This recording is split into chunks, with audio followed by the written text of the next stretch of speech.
Welcome, everybody. Here we are today to present you with another free webinar from Waters Correctional Outreach. This one is probably the one closest to my heart. We entitled it Combating Corrections Fatigue, Saving Careers, Families, Lives. And that may sound like a little grandiose and intense, but with the feedback we've been getting since, 20 years now, we know that there's a huge impact on addressing those issues in terms of saving careers, families, and sometimes even lives. So just to keep things short, because we have a lot to share, Greg and I, today, you know where to find us, desertwaters.com. You can find stuff we have on social media, a lot of free resources. We love you guys. That's why we're doing what we're doing. There's no other reason.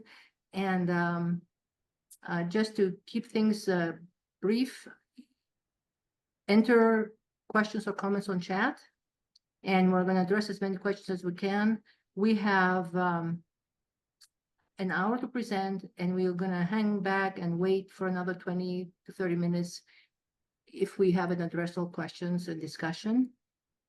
And just briefly about me, I'm kind of the accidental correctional person. I never had an intention in being involved in corrections work, but here we are 22, actually 24 years later. And I coined the term corrections fatigue. We're going to talk about that and why the term came to be. And so my background is experimental psychology and nothing to do with corrections or criminal justice, but I've been educated over the years by you folks, and we've done some research on mental health situations with corrections.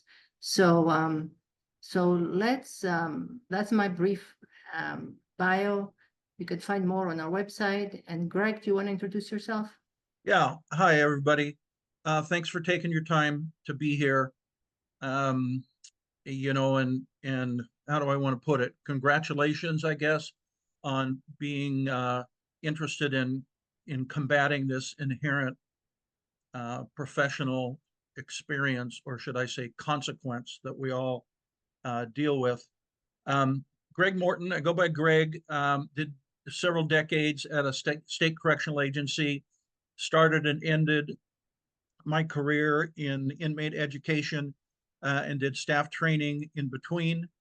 Towards the end of my career, I read an email at work that came from Desert Waters Correctional Outreach, their monthly correctional oasis, and it used the term corrections fatigue.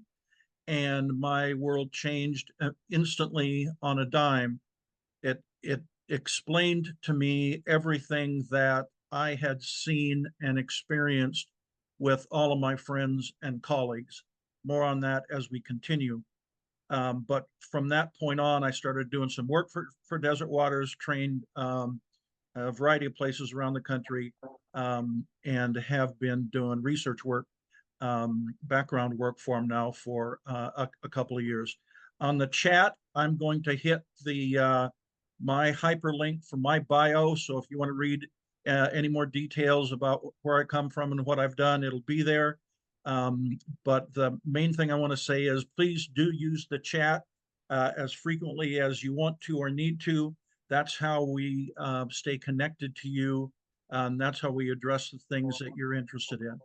So that's it for now from me. I'm going to hand it back over to Katerina to get us started. We had the flyer that covered a bunch of different topics, and we're going to try to hit as many of those as we can today in the next hour. And what we agreed to do is, well, first of all, this is being recorded and we'll be posting it on our YouTube channel in probably about a week or two, depending on when we get done with the editing. And the other thing is that we probably will have a sequel or maybe even two more episodes on the fatigue side of things and also the fulfillment side of professional corrections life.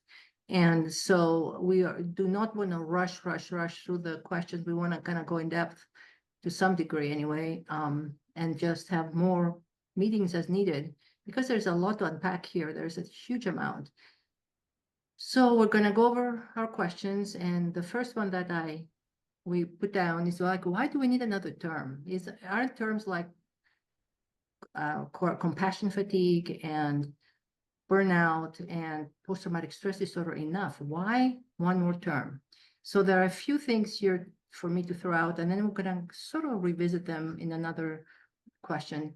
First of all, burnout was a term that was originated by Maslach and someone else before her, and it really addresses the effects of two types of stressors that also exist in corrections: operational and organizational stressors.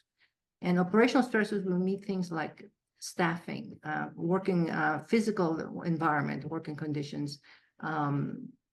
Of course, in corrections would be the issue of overtime, shift work, equipment. And these are operational stressors that are addressed, that affect burnout. Another area that affects burnout is organizational stressors, how well people get along with coworkers, with the clients they have to work with, the whole people factor. So one is technical issues, one is people issues. And these two exist in corrections, absolutely. But corrections also has another factor that it is not addressed by burnout, which is exposure to trauma, either directly or indirectly, throughout people's career. Be it even pretrial situations where people read pretrial investigations, anywhere you turn, people are steeped in stories of trauma or episodes of trauma. So burnout by itself doesn't grasp that, doesn't cover that, doesn't address that.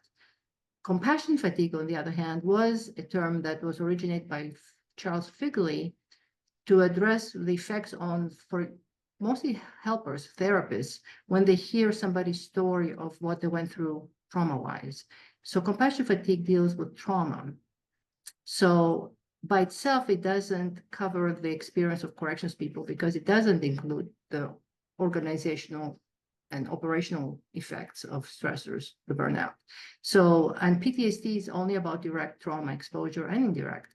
So I felt when I first started learning about corrections work and its impact, I felt like we need a term that's, first of all, correction specific, people can identify with, and that keeps everything under one umbrella. It addresses the effects of organizational, operational, and traumatic factors because they really coexist, and you cannot separate them. And so that's why we added the term to make it specific to you guys and not leave anything and any stone unturned, include everything under that umbrella. Trying to make it as comprehensive as possible. So going to the next question, like what is it important to know about this whole term of correction fatigue? And Justin, if you want to turn on our slides. So first of all, we have next slide, please, the definition of correction fatigue. If you want to go to the next slide. So what do we mean by correction fatigue? And so I have a long definition here. So it's about the effects of stressors, and these effects are negative, cumulative. That means they add up over time, and they interact with one another. We'll talk more about that after a bit. And these are the operational, organizational, traumatic stressors.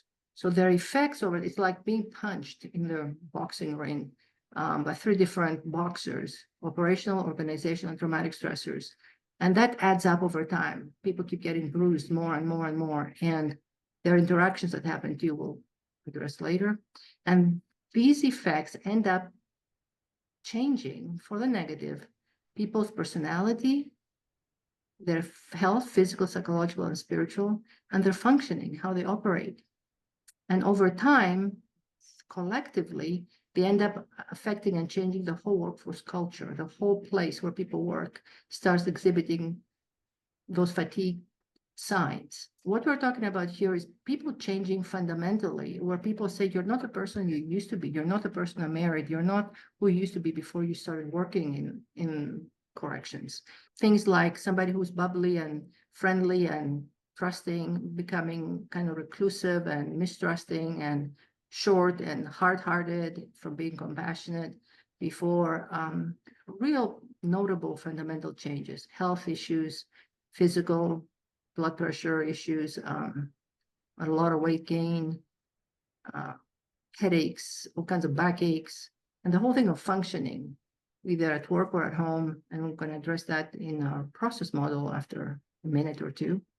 And so, so what's important to know about correction fatigue here? Let's recap a couple of things. One is that I believe, and from everything I've seen, I really believe that, and when you have it on research, supported by research, that it's an unavoidable occupational hazard. By that, I mean that I don't know of anybody who started and ended a career in corrections and hadn't had some fundamental changes take place. Some positive ones too, but there are some negative ones about, like I said, the way they see the world, the way they see themselves, the way they interact with people, becoming negatively affected. So it's kind of an avoidable occupational hazard, something we cannot just get around. The other thing is that it's not a disease or a diagnosis. It's not a clinical term. It's more of a descriptive term, like burnout or compassion fatigue are descriptive terms. They're not diagnoses in the DSM-5, but they're a way to grasp and understand something. And it's not a disease, but at the severe end of the continuum of signs of correction fatigue, we have some disorders and some diseases. And at the very end of the continuum, it will be becoming threat to self or others. So it's important to know that. So we're talking about the continuum, we're talking about something that's not a disease, and we're talking about something that is unavoidable, but hopefully also reversible, at least to some degree. So that's the good news. All righty, so next I'm going to show you what we call the correction fatigue process model that shows how things happen. And I'm not going to use any pointers on it right now, but look at the upper right-hand side. We have the work stressors that are happening in corrections, sometimes all at the same time. Like people are really tired from sleep deprivation due to working a lot of overtime. Locks are not working right, the radios are not working right, they're understaffed. The building may be really hot or really cold. Organizationally, they may have clashes with other people, either staff or the people they manage, incarcerated individuals or probation or parolees. They may have issues with their agency where they work, their supervisor. And then we have the traumatic factors like indirect or direct trauma. Like indirect is when you read about it, watch a video after the event happened, hear about it later. Direct is when you're there and you witness it with your own eyes, or it happens to you. And those things happen sometimes at the same time, definitely on an ongoing basis, they occur, and they can make each other worse. Because let's say if you're short-staffed, that may increase the risk of an assault on somebody, staff or somebody incarcerated. And after that, people start having arguments with each other and mistrust and anger. And so we have organizational friction, and people may have all kinds of post-traumatic issues that they develop, and they may end up calling off or be out of workers' comp, or they quit. So that aggravates the situation of short staffing, and off we go around and around and around. And so those things start impacting the individual. We have individual impact there. So we have the negative personality changes that start adding up. Like I said, some bubbly social butterfly becomes reclusive and distant, and people have said, hey, I hate humanity, I want to be somewhere away from people. Health declining, physical, psychological, spiritual. We have abundant evidence of that happening. From blood pressure to weight gain to depression, anxiety, post-traumatic stress issues, alcohol misuse, and then impaired functioning, either taking care of themselves in a poor fashion at home, cutting corners at work, not taking care of their relationships or their dependents properly, barely hanging on if they get pretty serious. And that, if of course, spreads over to the culture, in that if one person, it's like a contamination. If a person that comes in a very bad mood and down, it affects people around them. And that keeps spreading, and it can become the culture of an agency or an organization or a facility. I've walked into facilities where it feels light and comfortable, and the other facilities where it feels heavy and oppressed and sad. And eventually, of course, it goes home. It affects how people treat their loved ones and the people in their community. So it keeps going on and on. And what has always hit me is that if I develop those issues myself, my symptoms of, let's say, becoming gruff and rude and impatient and aggressive, hostile, whatever, short fused, my symptom becomes your cause for corrections fatigue, in that you get hit with that and you think, hey, what happened? I'm working in a pretty unpleasant environment. People are not treating us with respect or consideration. So my symptom becomes your cause of corrections fatigue, and also my own, possibly, because I'm self-destructive in some ways with my symptoms. And so it kind of snowballs. And that's important to remember. And that's why we need to intercept things like that and acknowledge they're happening, and not just say, hey, that's corrections for you. We need to say, we need to turn the light on and say, this is the roadmap, guys. Let's reverse the way it's going so that we can catch people earlier. And we have abundant evidence that that can be done. So, Greg, I've talked plenty here. Would you talk about to us about how somebody may reinterpret their professional history and their coworkers' professional history once they grasp the possible trajectory of corrections fatigue, like you have here? Yeah, I will. And while I do that, if any of the folks who are listening have stories or commentary about how they have discovered their own corrections fatigue or seen it in others, go ahead and drop that into the chat. That's always really helpful. My experience is that, like I said, the first time I read the phrase, it just summarized everything. I could almost see people's faces popping up in front of me that had suffered that consequence, and also been then, as Katerina said, been the cause for other people's corrections fatigue. Anyway, what I think.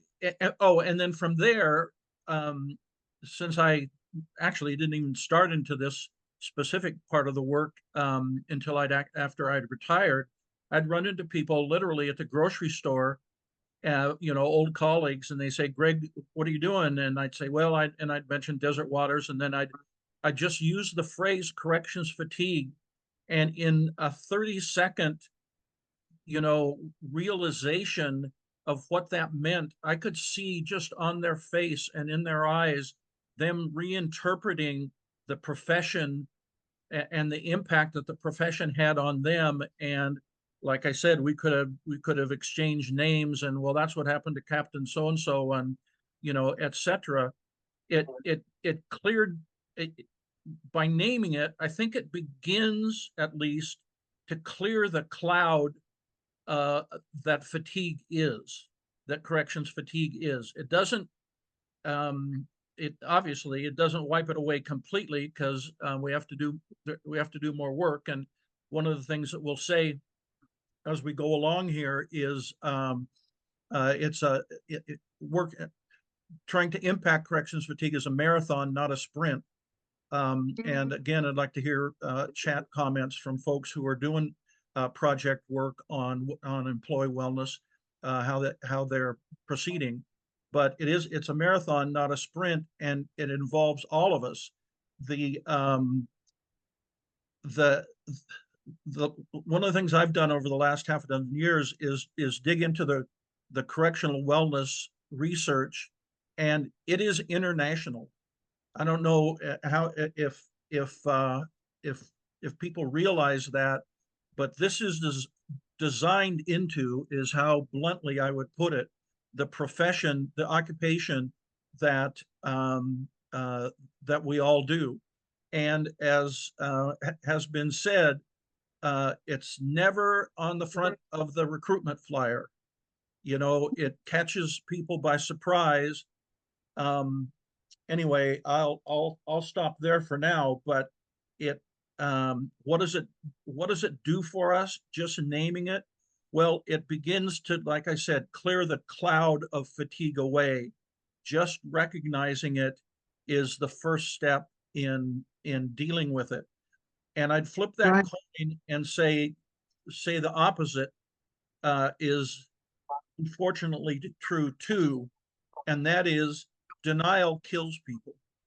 I'll just be as blunt as I possibly can be.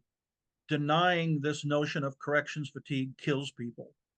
And again, it's you know, we probably all can name names. Um, it's unfortunately inherently built into the profession. So so so what do we do when we begin to see that happening? You know, how do we recognize that? Well, self-awareness is the key. Being able to see it in yourself is the key. And I appreciate the comments. Um, oh, divorce, lack of patience with kids. Uh, yeah, well, I've only been married 3 times, so I have no idea what you're talking about there about divorce. Sorry, that's a bad joke. And I apologize for that, but it's true nonetheless. Um, and that is one of the ways that, besides self-awareness, that is one of the ways that I would strongly encourage people to investigate their corrections fatigue. Ask your family. Now that's a tricky one. We prefer to keep um, our work away from our family. We don't like bringing it home. Um, but if there's fatigue at work, there will be fatigue at home. And I, to the extent that you can have that conversation with your family members, I would it, it would definitely be an icebreaker. Um, so Yes. ask family is one thought, and then social support. Just the whole notion of social support is always identified as important for recovering from difficult situations. You know, so who do you have at work that you can talk to, even if it's short and you don't have to go into a lot of details. I'll tell one quick little story here, and then uh, turn it back to Katerina for further comments. I was walking into the pen where I worked first thing in the morning, beginning of day shift, and there were 2 officers ahead of me, young guys, and I didn't know either one of them. One of them said, like you always do, "How you doing?" And the second guy, rather than saying "I'm fine," which is what almost everybody says, said, "I'm working in seg right now, and we got a lot of fighters down there, and it's really getting to me." Now, keep in mind, this is him going to work. He hasn't experienced any of these potential traumatic events yet. He's on his way to work, and he's already experiencing the potential for trauma, the potential for stress, and the fatigue. So what did the first guy who said, "How you doing?" What did he say? Well, there are a bunch of different ways to say that, or to respond to that would be inappropriate, like, "Oh, they got nothing coming," and give them a shot for me and all that kind of thing. But all he said to his colleague as they're walking into the institution was, "I get you." That's all he said. "I get you." And they got to the control room floor, is what it's called, a big open area where everybody goes their own way, and they gave each other a little bit of a high sign and went about their day. And that's always been an example to me of how easy it is, really simple, I almost want to say, that it is to share with each other about the stressors of the job. The opposite of all of that is if the second guy had said, "I'm fine," and which is what we do so much of the time, and just kept on walking. But he didn't. He said, "We got a bunch of fighters in SEG, and it's really wearing me out." And then his partner just, matched him, high five, kind of. I get you, and that's all they said. Which then I wonder if they matched up on the way out, since their shift ended at the same time, and if they continued that conversation. I think that breaking through that uh, is uh, is huge. That's where culture gets impacted. That's where culture gets impacted positively, I should say. Katerina, you want to jump in and add to anything to that? Thank you. Yeah. First of all, I'm very pleased to hear the story of somebody giving somebody a validating, empathic response, as opposed to saying, "Hey, get over it," or Yeah, "You're not cut out for this job. Maybe you should go work at right, McDonald's." Something right. like that, sarcastic, and shut the person down. Because I've seen that happen too, where they shut the person down by ridiculing them for acknowledging a struggle. And I wanted to go to the next slide too, Justin, if you could advance one officer's quote. He says, he kind of encapsulated things in one comment. "Over the years, this job has changed me significantly. Some changes I would view as positive, but the negatives outweigh them without a doubt. The nature of the job with threats of violence, high levels of situation awareness, which is the traumatic factors we talked about, always processing policies and procedures that are ever changing, that would be kind of operational, and the even more inconsistent interpretation of supervisors of those policies, that could be more organizational. All of these are extremely stressful." So in one or two sentences or three, whatever, he packed in one little paragraph all those three types of stressors we talked about. And he said, "Yep, I've changed positively and negatively, but the negative outweighs the positive." And it was so well said. I kept that comment, and we're using it with permission here. So what we need to keep talking about is what happens and why and how. And what matters a lot to me is to do it in a way that increases awareness, makes it crystal clear what happens over time. And it does so in a way that is de-shaming. So it's like handing somebody a roadmap and saying, "This is the route you took to end up here," and do it in a way that is not putting them down or shaming them, saying, "You know what? Everybody has more or less some kind of issue around this. You're not the only one, and you're not broken, and you're not to be thrown away. We need to be supporting and helping and equipping instead, because we know we're sending you into some kind of battle zone of the mind and soul, and not just the body." So, Greg, so how might a correctional professional of any type, not just a corrections officer, recognize that they're experiencing signs of correctional fatigue? What do you think Well, would help? that's so personal. How do you describe someone's self-awareness? How do you recognize somebody getting, all the words that you use, grumpy um, Hmm. and argumentative and so on? You either have to find it in yourself, or you have to be open to the comments and feedback you get from other people. The uh, where I would urge agencies to start is for new employees to be able to encourage new employees to be able to talk to their families about the challenges of the job, and uh, that it will that that there may be some consequences, and we should have some ways to talk about that as an individual. The other thing I would pay attention to, if when it's me, is my desire for isolation.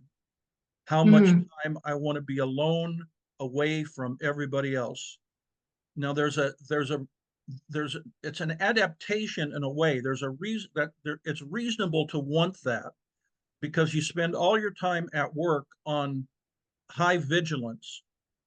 That is wearing, psychologically, emotionally wearing. We need breaks from that. And so it's not surprising that people want to isolate themselves, shut down in a way. Uh, but unfortunately, one of what was the phrase in the definition? It's interactive. It causes itself over time. Um, so anyway, that's what I would pay attention to is the individual and their own personal behavior. Now, how you do that, so that's mileage may vary, as people always say, but being able to talk to the people that you care about, including your colleagues, that's where denial gets broken down. That's where denial goes away, and then we can address it. Once it's out in the open, then we can address it. And then one thing that helps with that, Greg, would be not pointing fingers and not blaming anybody. This is not something we blame people about. People inherit broken systems that have been going on for dozens and hundreds of years, probably. And so they're trying to make something work that is already broken. And how do you fix it? And so nobody's to blame. It's like, what can we do at this point to make better, even if it's in a small way, it's still making it better. So instead of having our fatigue clash with each other, to acknowledge that, yes, we're in this pressure cooker together, how can we improve the situation for everybody? So well, Greg, can I jump in there, Katerina? yes, One of the things I absolutely. remember from early in my time with you was the research that you did in organizations about the impact of corrections fatigue. And because of your background as a trauma therapist, you are aware of the psychological needs that that are generated in people as a result of experiencing trauma, just as several people have said on the chat already today. But one thing you did, and one of the needs that people have after they've experienced trauma is safety, personal safety. Well, that obviously makes sense. But one of the things you did is to divide personal safety into physical safety and psychological safety. And when we think in terms of the corrections environment as a place where physical safety is paramount, which obviously it is, it certainly is. But one of the things that was really revealing about the research that you folks all did was that psychological safety was more extremely damaged, if that's the right grammar for it. That psychological safety was people were expressing that their psychological safety was in worse shape, worse condition than their worries about physical safety. And Right. And what got me about that is that, just like you said about cause and consequence, well, we're a gossipy darn profession. We talk about each other all the time. Or maybe it was just me, I don't know, in the place I work, but the rumors and gossip and um, talking bad about each other, telling stories about each other behind each other's backs, that is a huge mistake. And the psychological safety or lack of psychological safety that comes with that is very powerful. yeah, yeah, and people, so it feeds into mistrust, alienation, distance, disconnection. It keeps going, losing meaning about the job. It keeps going. Yes. So you are good points, Greg. Excellent points. That's why we have you on this program. So what about the whole thing about correction fatigue going home, that you don't check it at the gate? Well, let me start with this little sub, sub subtext. We give ourselves we don't give ourselves very much credit for how smart we are as a profession. We we complain about the low entrance requirements. We give each other nasty nicknames, as if we're not smart. We talk about being on the bottom of the public safety totem pole and all that kind of thing. And so the first thing I'd like to say is that is, pardon my English, a bunch of crap. We are a very, very, very smart profession. We're able, all the stuff that you're reading in the chat here, this is just very intelligent commentary. We can read an environment instantly. We know what's going to happen before it happens. There are things that we learn as a professional that the only way we ever would have learned them is by doing this job. We are much smarter than we think than we give ourselves credit for. And the reason I say that is that we need to overlap the research that has been done in brain science into our profession. The vigilance, so what happens to us? We have to be vigilant at work. That's absolutely necessary. But when does vigilance become hypervigilance? And is it possible to leave hypervigilance at work and not take it home with you? Well, no, it's not possible. The concept is known as brain plasticity. If you're not familiar with that, all you have to do is enter those two words into your handheld device, and you'll get lots of information. Brain plasticity, the easy way to put it is, the simple phrase is, neurons that fire together wire together. And it's much like weightlifting. That's a metaphor that's frequently used. So I apologize for my long answer here, Katerina, but Okay. it's something I would urge people to dig into. If you do one bench press, well, that's good. But if you want to actually build muscles, you have to do multiple reps for an extended period of time. And that's how your muscles are built up. Well, the same thing happens in our brain. The neurons that fire together wire together. The more that they fire together, the stronger the connections are. So what kind of frequent, no, I don't know what to call them now, brain activity do we have at work? Well, that's the notion of vigilance. We're always paying attention. We're always reading the environment. We're always reading the area.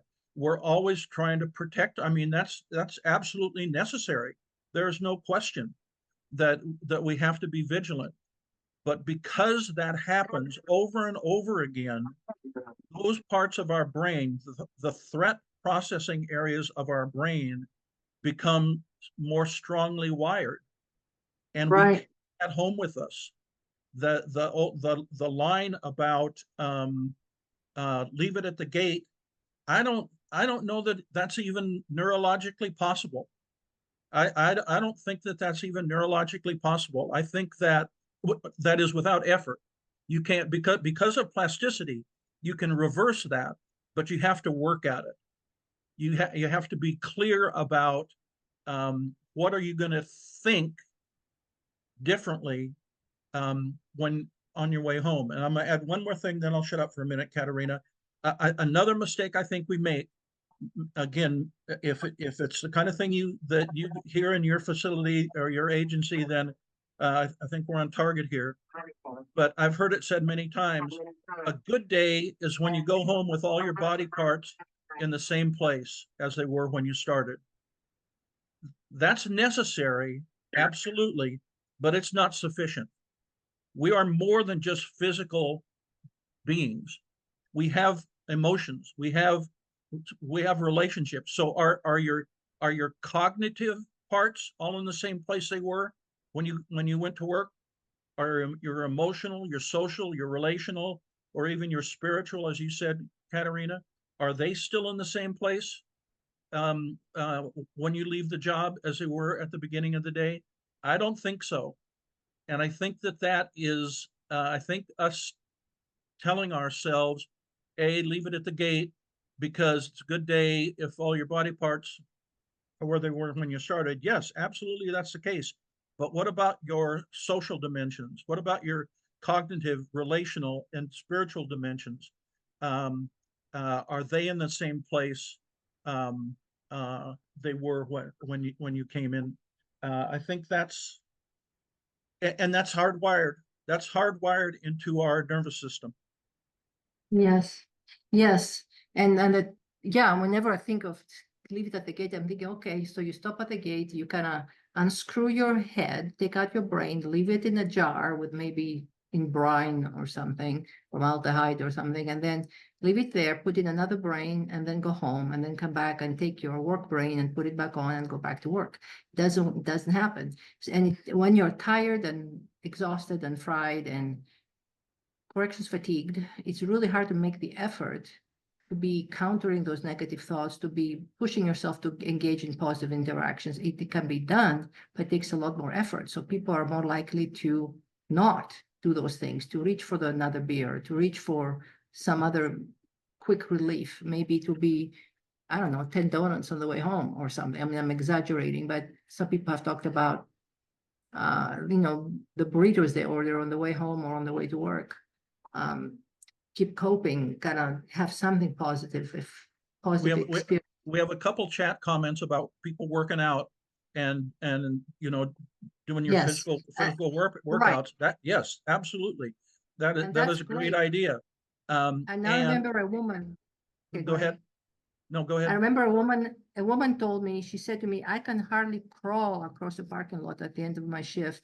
I'm so exhausted, and you expect to even go for a walk around the block. So that's where people have to catch it themselves sooner before they reach that place of exhaustion and do something. So yeah, physical activity is awesome, wonderful, even if it's a walk outside in nature, but people have to have the energy and the wherewithal and not reach for another case of beer Well, or another you know what walk people beer. do that we should take advantage of is this has just come to me and I've never used it and etc. But from the time you drop off your keys and your radio in master control at the end of your shift to the time you get in your car in the parking lot, that is a time to revise, if that's the right phrase, the the cognitive processes that you have going on. Now that sounds really sophisticated, but what I learned that from you years ago, Katerina, is Really? to ask yourself the question, what are 3 to 5 good things that happened at work today? What are 3 to 5 good things that I contributed to or was a part of or saw happen at work today? We spend so much time in the hypervigilance mode, intentionally spending time in the, what good things happened. I mean, I've had people from Desert Waters Training get back to me and say, we do that with at our family meals now. That's how we talk. That's how we talk to each other in our family. What are 3 to 5 good things that happened to you today? That is where plasticity can work to our favor. And me being me, I had to come up with something, some kind of a funny punchline. Oh, I'm looking at one of our people talking about a journal of things that went well. Yes, absolutely. That's exactly it. So I came up with this punchline of personal CPR, cognitive and psychological restoration. My walk from master control after I turn in my keys and radio to my car, that's my personal CPR time, my personal cognitive and psychological restoration. Um, and because otherwise you're still carrying the job with you and you get in the car and then you pull out in traffic and before you know it, you're home and you're complaining about everything. But anyway, I could go on Yeah. and on that one. And this is an awesome thing. It's free, it's easy, but it takes intentionality and effort and determination and having to silence the voices in your head that say, but nothing could happen today. That kind of thing. Oh, So absolutely. That, yeah, that, you have that, to kind of, I'm sorry, I keep interrupting you. I mean, one question that I've asked people is, what's better about you as a person as a result of the career that you chose? And, 99 times out of 100, people say nothing. Well, come on, work at it a little bit harder than that. What's better about you as a person because of the career that you chose? I bet you're more dependable, you're more responsible. You can talk to people that everybody else in your family is afraid of. You can interact in situations where other people are wouldn't want to get involved. Anyway, um, those are just some of my answers. What's better about you as a person as a result of your profession?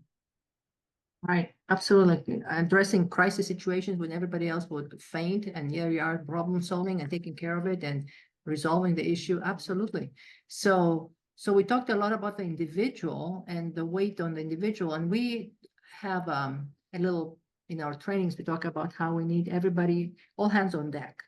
That for improvement, we need, and for wellness cultures to build organizationally, we need kind of three components to all be engaged. One is top-down administration policies, all that kind of stuff, top-down, to be engaged in addressing those things positively. Another one is how staff treat each other. We talked about psychological safety, but it has to do with how staff treat one another. We need that to be engaged in wellness and addressing corrective fatigue. And then bottom up is what you and I have to do, and nobody else can do it for us, where you have to make a choice about your thought content or about what you eat for dinner or about when you go to bed. Only you have control of that. You cannot have somebody else do it for you. So we talk about top down, horizontal, and bottom up, and all need to be engaged, not just put it on one person like, hey, we taught you to meditate and do mindful breathing exercises. That should take care of it. Like, no, that's not enough. That's one part of the puzzle, but it's only one part. We need those other puzzle pieces in place. What the administration does, what the culture does with peers, with one another. And so culture is huge.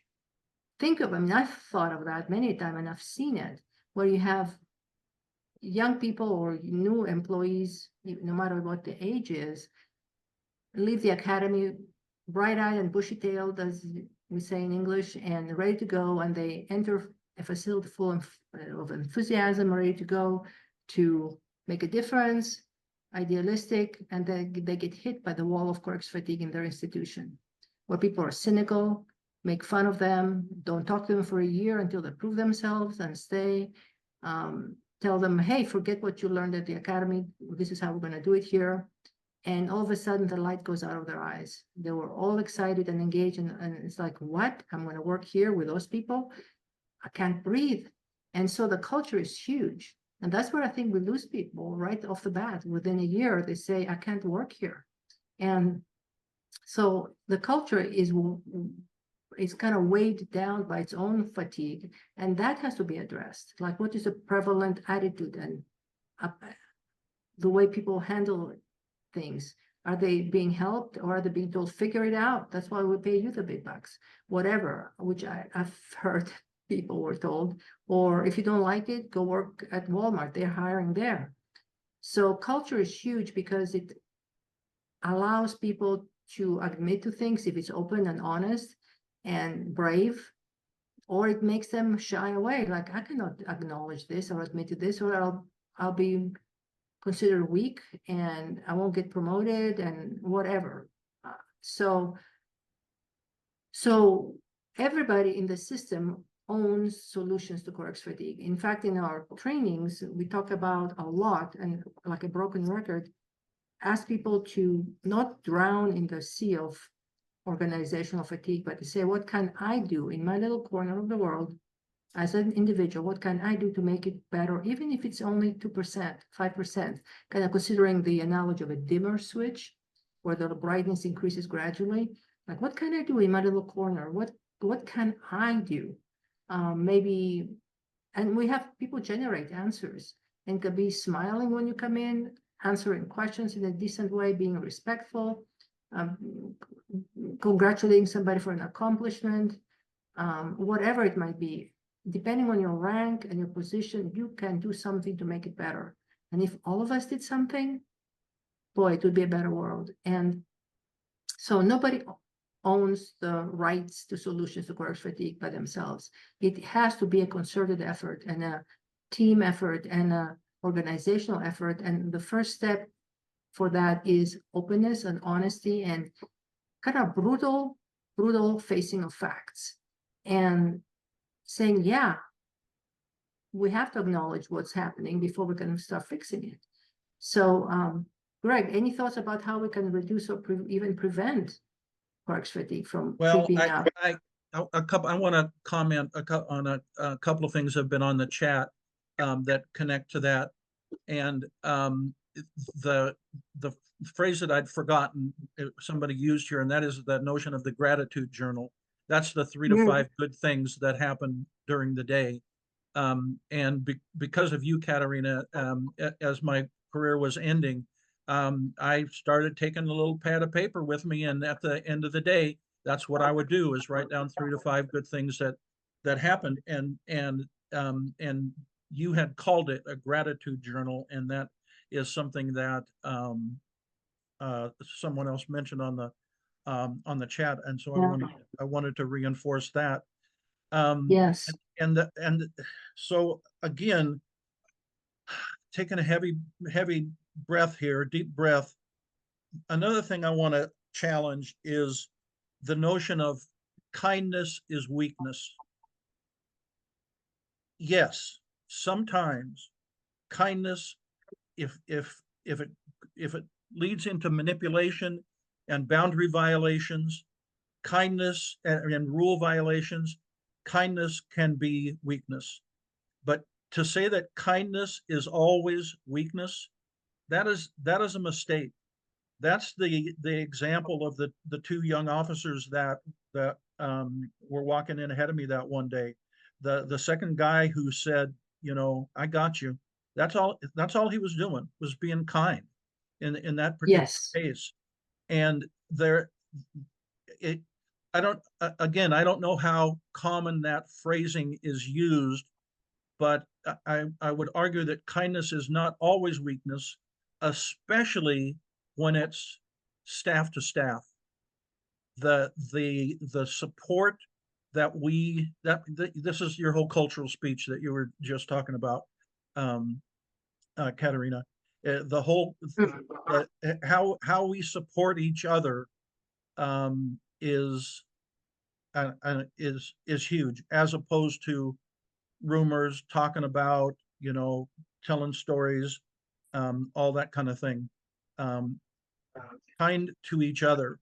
One of the other examples that I think of is with mandatory overtime being the way it is. Whoever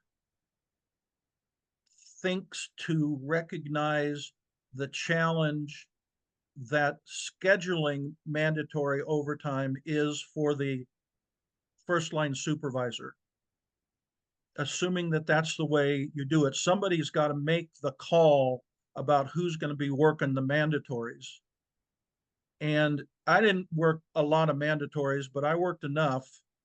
And this is again, way back in my career, I was always mad at the supervisor that told me I had to work over. Well, it's not it's not his or her fault. It's part of the procedure. It's part of your contract, your bargaining contract, that, but at the same time, we just, anyway, the first line supervisor who knows at the beginning of every shift that they're going to have to ask people to work over and mess with their personal life. Um, uh, I don't know. Somebody needs to recognize how challenging that is to them. They don't do it because they like it. They don't make people work overtime because they like it. They do it because the muster board for the next shift has to be filled. That's just all there is to it. Yes, and one thing I want to say regarding kindness is result of a study we did back in 2019 that took me by surprise was that the quality of relationship staff had with their supervisor and with other staff was the biggest uh, impact on staff's what we call work health, where it was the morale, emotional exhaustion, job satisfaction. That was the biggest contributor. And the work health then affected people's mental health, family health, and physical health. So really the foundation was social health. How do staff, the psychological safety piece, how do staff get along with each other and with their supervisors? And do they have good, safe, respectful relationships like quasi-mentoring or whatever it might be, supportive relationships, or do they not? And that is a huge thing that one can still be working on to improve and change. It can be done.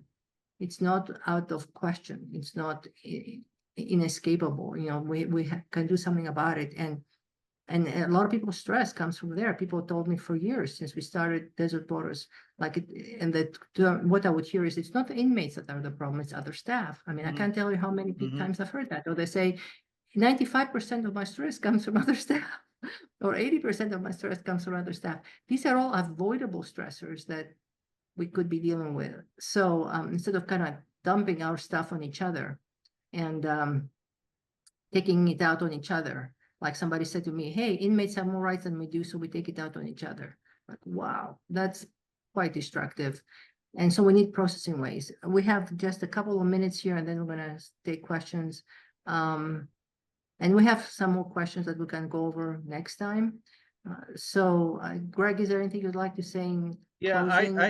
I would like to ask again for the chat, for people, agencies that have a wellness program in place, a wellness committee, something like that. How much interaction do you have with families? Have you invited family members into your wellness committee? I know that there are some, I guess you'd even call them boundary issues that people would need to pay attention to there. I don't want my spouse's name to be on some, email distribution list. All right, we'll make them anonymous, or just use initials or first name or something like that. But anyway, I would bet that denial will be broken down pretty severely if family members can be allowed to be involved. Anyway, that's that. I'm curious about that. If anybody is trying that, having family members be involved.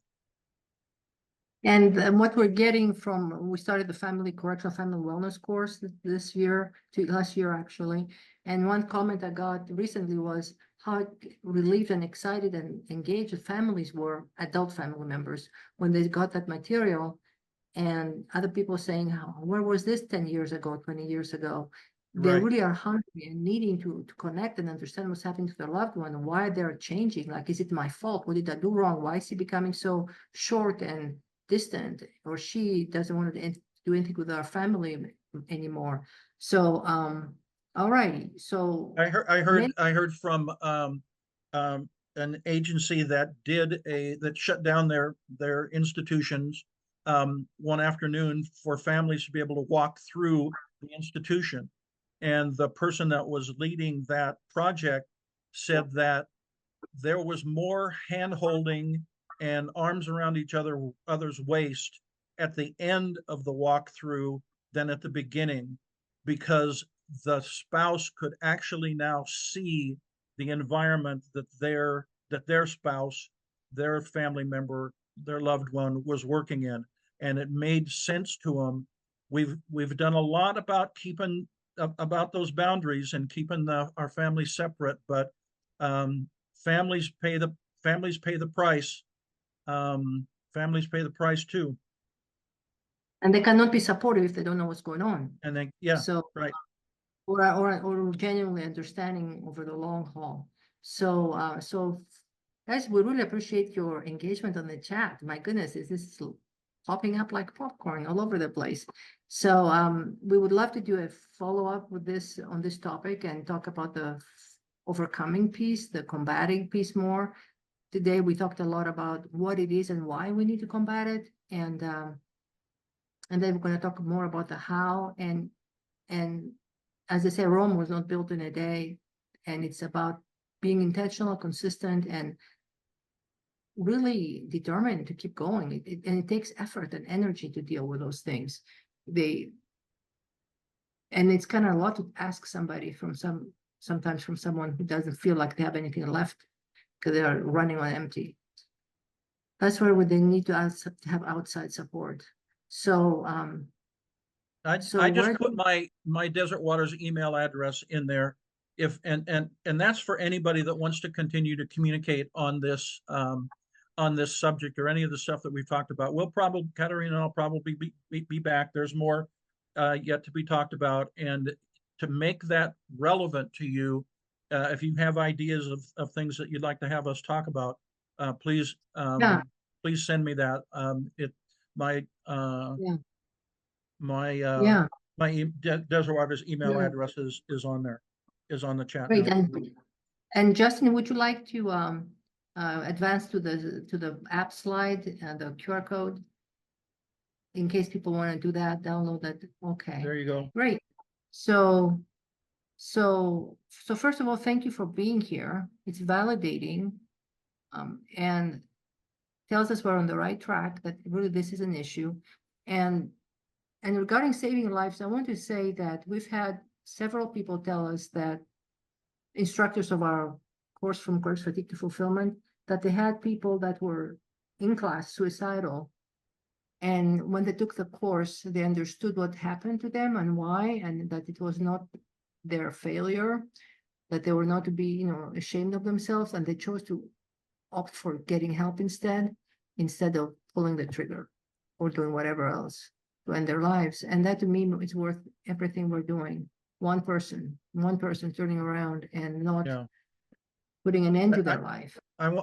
We just had a comment or question on the chat about a newsletter or email list. I'm sure Justin's going to jump in here and answer that in writing, but Desert Waters does a free monthly newsletter, and Katerina has done that for 20 years, once a month for 20 years. I mean, talk about, so go to desertwaters.com, and the newsletter is called Correctional Oasis. It's, like I said, it's free. There you go, Justin now just put it up. It's free. It is, I don't know, it's full of useful information. And besides that, we like hearing from folks who are doing the job, write, write to Katerina and with suggestions for articles, or write your own article or whatever it might happen to be. Anyway, right. She'll, she'll tell you that she'll always want to edit it, but that's okay. Yeah, that's the truth. But yeah, so you can submit an article for consideration for publication, and we have like 2 in the next issue coming up for December issue, 2 amazing, powerful articles from staff. To me, it's wonderful to have staff teach one another and encourage one another. That's why we're doing this. Yeah. Thanks, Greg, for pointing. Best to everybody. Thanks for everything you're doing. Yes, and paying a price for it. And, it's kind of hard to say that, but like Greg said, it's not on the brochure when people are, at the job fair, that, hey, this is going to change you negatively, and it may really strain your family life, and it's not there, and people need to be prepared. So next time we'll talk about top down and bottom up and horizontal interventions.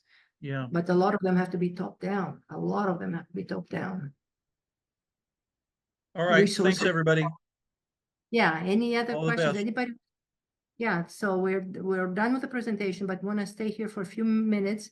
Anybody else wants to have a question or anything else addressed? We have, let me see. We have about what can one do, solutions. About how to turn it off. Let's do that one and maybe wrap it up with this. Any good examples of about how to turn it off and not take it home? So I'll tell you as an outsider and as a therapist, what I found to be helpful is when you're doing something that is radically different, that engages your heart. Like I know somebody who was going home, and we live out in rural areas, and she would spend time with her horses before she did anything else. She would spend time grooming, brushing her horses and doing whatever with them, maybe even going on a short ride, and doing something that was very, very different. It was outside, from being cooped up all day in a concrete box to being outside in nature and dealing with horses and their smell, how they felt, the senses, how their skin felt, how their mane felt, maybe the trotting, whatever it can be, doing something different and not going home and playing violent video games, please. Playing with your dog, playing with a child, or taking a good shower and changing clothes and getting in a different mental set. And by doing something physical to kind of burn off some of that adrenaline and the mental piece that Greg talked about, pointing out what went well, and maybe writing it down, even writing it down 10 times, something, and talking to somebody. We all need to talk. Somebody said, if you share your burden, it feels like it's half that you're carrying now. Talk to somebody about it. And if somebody wants to give you a hug, to like a family member, receive it. Don't push them away. And anything you want to add to that, Greg, about turning it off? Only that I can go on forever talking about this, but no, I don't want to continue anything else. Okay. Okay. Yeah. Okay. People need to go about their lives, and bless your heart for everything you're doing and all that your contribution, and we'll just keep at it. And then one size does not fit all. Like if you had a really hard day when you saw some gruesome things and heard about some gruesome things, it may take a little more than a horseback ride or whatever. It may take a little more. It may take days. It may take sometimes even professional help. And I wish in my little I idea, should have mentioned that. Yes. Go ahead. in an ideal world, I would love if I could legislate something. It would be like everybody has every 30 days, every month, they have a processing session with a outside mental health person where they just process, or maybe a peer supporter outside of their agency, where they process what happened the past month, maybe what they learned from it, the good things that happened, but they process it. They don't just stuff it and move on. They don't just pack it down further and further, but address it and kind of let it be processed and round up and blown away by the wind to some degree. And the tricky part with you guys in your profession is that you have to go back in the next day. It's not like, hey, we're back from the war zone overseas. We're done with that war zone. No, I have to gear up and go back in the next day and anticipate more, like you talked about that at the beginning of our session, Greg, and that anticipatory mindset, gearing up, putting your shield on, that is hard because it's not just in the past, it's in the future, past, present, and future. That's why also in my ideal world, I would have liked to see careers that were only 20 years, not 30 and 35 years, where people are kind of pummeled by all those stressors. So we can address next time. It's not our expertise. Somebody asked about the impact of 12-hour shifts. We really are not experts on that, so I cannot talk about that. The only thing I can talk about is that the more we learn about sleep, the more we know that it's as essential as oxygen, just about, for our health, and water and food. And people really mess with sleep with a lot of shifts and overtime. They mess with people's sleep and changing their schedules. And that's a whole other way of unraveling at the physiological level adding to the fatigue, from psychological or now a lot of physical and physiological stuff that can be extremely destructive, undoing a person. So I would anybody else? support- Hi, Dave. Great. Hi, Dave. Whoops, you froze on us. If somebody else has a question until Dave comes back. Yeah, unmute yourself if you want to ask questions directly or make comments, tell your own stories. That's fine with me. We got Just still got people hanging around. Go ahead. We'll edit that out. We'll edit that out from the recording. So we have sorry. Dave froze. So anybody else want to make any comments? So thank you. I mean, really seriously, thank you. We welcome input. You're obviously entitled to disagree with what we said, that it doesn't really happen or it's not that intense. But my 24 years of working with correction staff in different capacities convinces me that it's really very prevalent to different degrees, and it can be lessened and prevented. And we have to call it what it is before we can deal with it. And so that's the point, because we want you healthy and sane and well, and your family's taken care of, and the job you do to be well done, because you cannot really have mission success when people are really weighed down by the burden of all this work fatigue. They cannot really deliver, no matter what good intentions they may have. They cannot really consistently deliver what's expected. It's impossible. So anybody else? Nope. Okay, the new messages keep coming. Wow.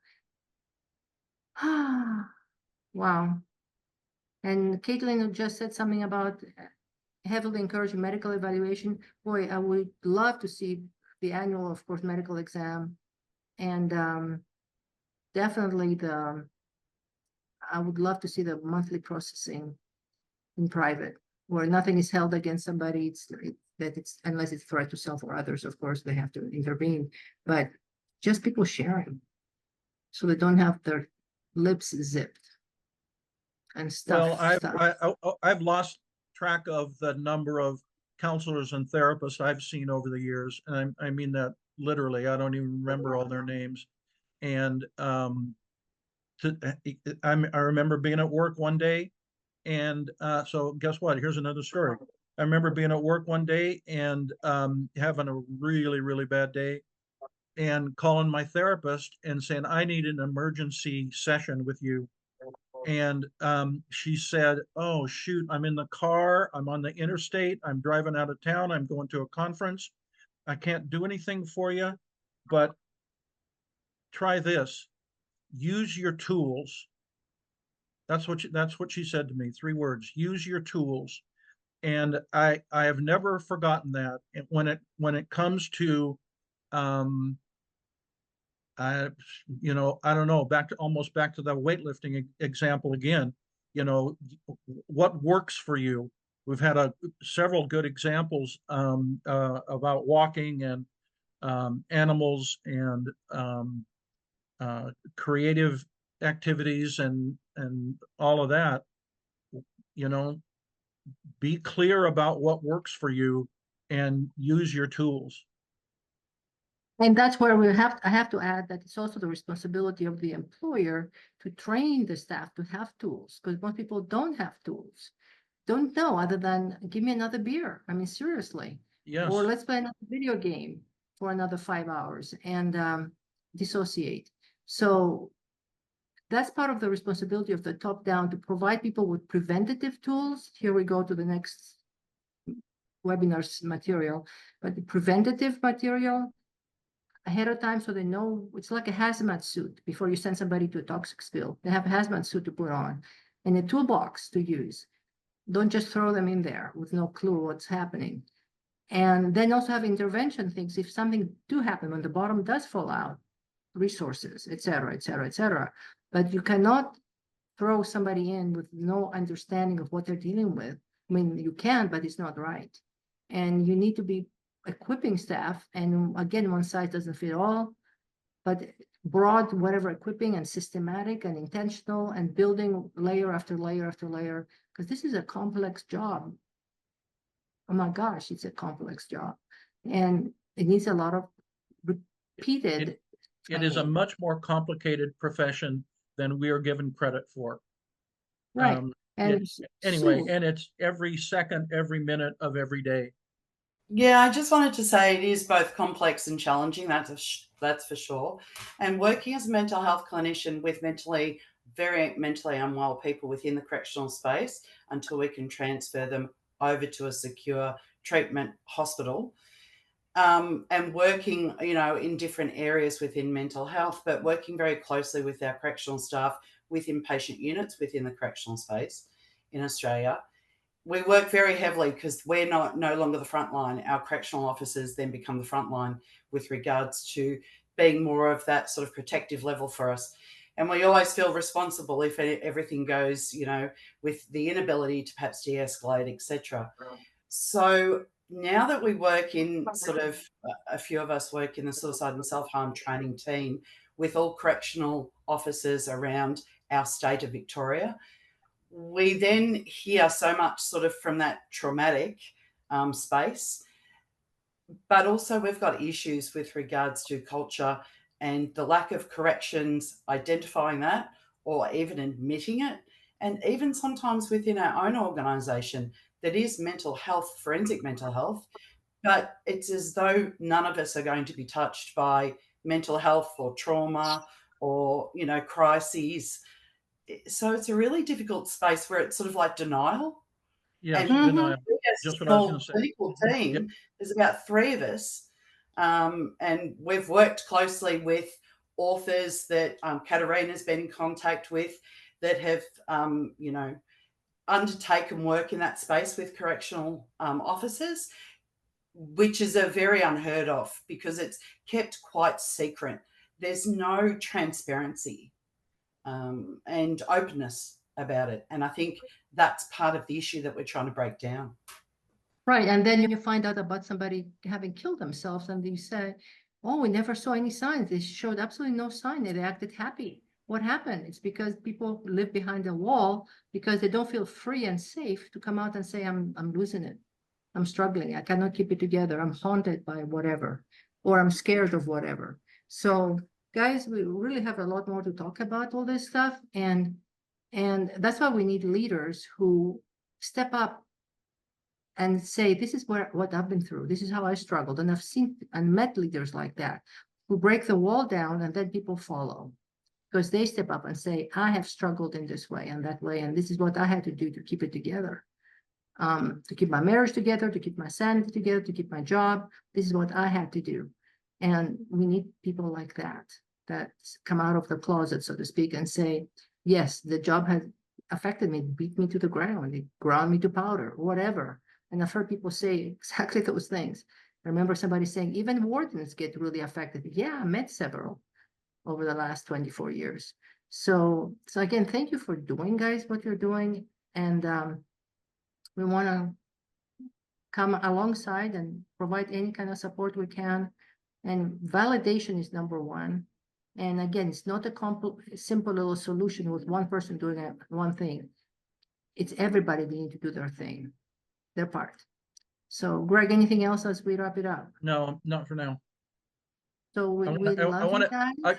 I do want to get into the Samsha's 8 dimensions of wellness if we get back at this again, and then also talk Yes. about first line supervisors, especially on swing and night shift and weekends and holidays, and how important and valuable they are to have the message. Yes, to how to shape the culture and the Yes, unofficial leaders. exactly. The formal leaders. Formal or informal leaders on swing and night shift weekends and holidays. That's where the culture gets created. Wow. Wow. Spoken by a veteran. Yeah, Okay. well, And there you go. All right. so thank you Thanks, guys. everybody. Thank you all for what you do. And we hope to see you again. And your input is always welcome. Thank you so much. All right. All the best, Take care. everybody. Take care. Bye-bye. Thank Bye. you. Bye-bye.